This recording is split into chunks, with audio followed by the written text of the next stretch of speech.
most powerful political act. And since we have limited time today, I'm going to assume that we're all on board with that, right? Coming out, yay. But I'm not going to try to make that first. At the same time, we all understand that coming out can be difficult. It can have emotional consequences. It can have practical consequences. You know, JT talked about that very eloquently last night.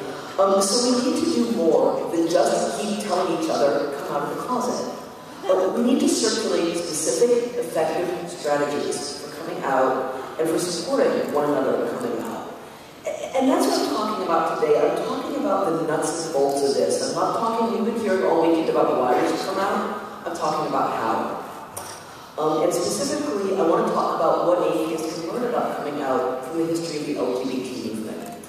The LGBT movement learned decades ago just how important coming out was politically. When you look at opinion polls about who supports gay rights, very consistently, the #1 factor that makes people support gay rights more than anything else is whether they know a gay person. Or more accurately, whether they know that they know a gay person. And then queers figured this out decades ago, and so we've come up with very specific strategies and support systems for doing this. And atheists can learn a lot from this. At the same time, there are also some important differences between coming out atheist and coming out queer, and I actually think we can learn from those as well.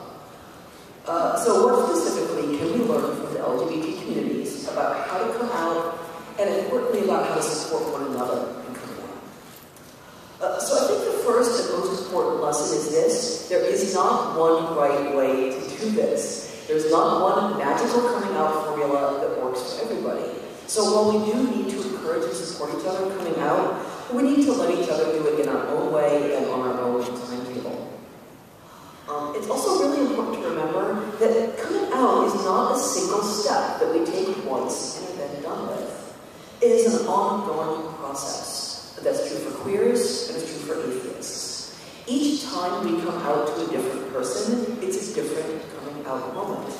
And also, some people, we may have to come out to more than once, because they may not believe it the first time. And even after we have come out to all the really central people in our lives, coming out is still a process. It's still a series of choices that we make every day. You know, do we chat about our atheism at the basketball game and not worry about whether the people behind us can hear? You know, do we wear an atheist t-shirt to the airport? You know, do we cross in God we trust off the money? And if we do it right there in front of the store clerk? Or do we do it at home? You know, it's a series of ongoing choices. Being an out atheist is not an either-or thing. It's a continuum, and we all get to decide where we're going to be on that continuum. So again, coming out is a process, and it's not just a process for us. It's usually a process for the people that we come out to. It can take time for them to get used to it. One of the most important lessons about coming out, and again, this is something that we learned from the queer community, is patience. Do you all know the sex advisor, Dan Savage?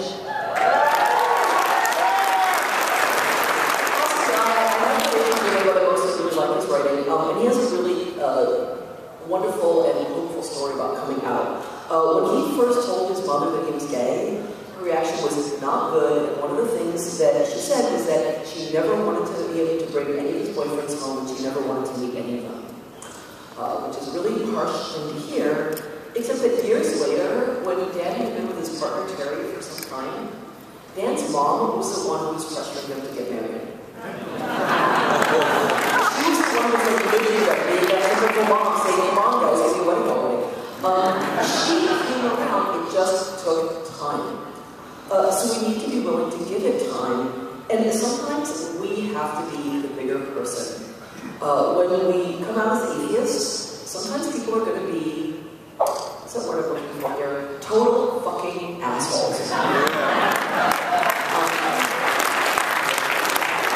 But it really doesn't help if we're assholes back. It can escalate the situation, it can entrench people into a hostile position that they then later have a hard time walking back because they've committed to it. So if they get hysterical, if they're being manipulative, if they're being cruel, we need to stay calm, we need to be straightforward, and we need to maintain empathy. We need to be the bigger person. It's a really good idea to do some homework first, get familiar with the common myths and misconceptions about atheism, and be ready to counter them. But remember, your coming out conversations are not debates. Your coming out conversations with people you care about are not about convincing some asshole on the internet that he's wrong. They're about reassuring the people who care about you that you're going to be okay. Definitely stand up for yourself, but remember that you do care about these people. Don't treat them as adversaries. Also importantly, know when to stop the conversation. If things are going south, you may need to cut it off and come back later. Again, patience, this can be a process. Very importantly, have your practical and financial ducks in a row to the greatest degree that you can before you come out.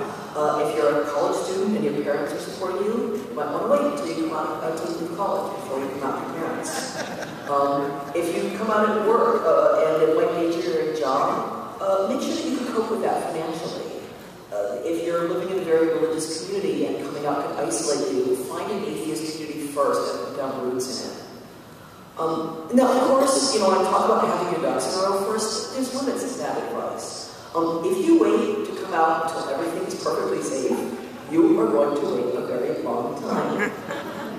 Coming out does mean accepting some risk. There's this kind of vicious circle that I think we're all aware of, which is that coming out won't be safe until more people come out.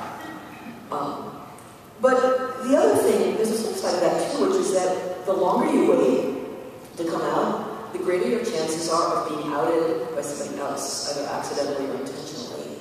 And as difficult as coming out is, being outed by somebody else sucks a lot worse.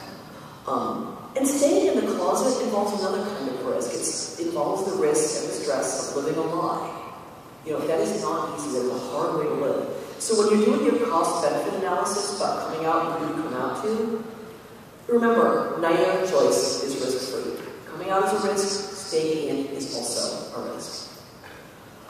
Very importantly, speaking of having your ducks in a row, if you're coming out at work, get familiar with non-discrimination laws first. If you do get discriminated against, document it. Actually, it's a really good idea to document your work situation before you come out. If you're getting positive work reviews, find a way to document it so that if you've been getting great reviews from your boss, and then all of a sudden, miraculously, after you come out as an atheist, you start getting hassled or fired, you have a better case for job discrimination. And if you possibly can, find an atheist community first. Even if you don't live in a very religious community, coming out can be stressful, it can be alienating. Sometimes surprisingly so. I live in San Francisco. You would think that there would really just not be that big a deal, and I was really surprised at how many friends I lost when I came out as atheist. And having an atheist community really makes this a lot easier. Okay, so all these ideas we're talking about, these are drawn from years and decades of LGBT experiences. But there's also some real differences between coming out atheist and coming out queer. I think we can learn from those as well. And there's one difference that I think is especially important. When you come out as queer, you're not telling straight people that they're wrong to be straight.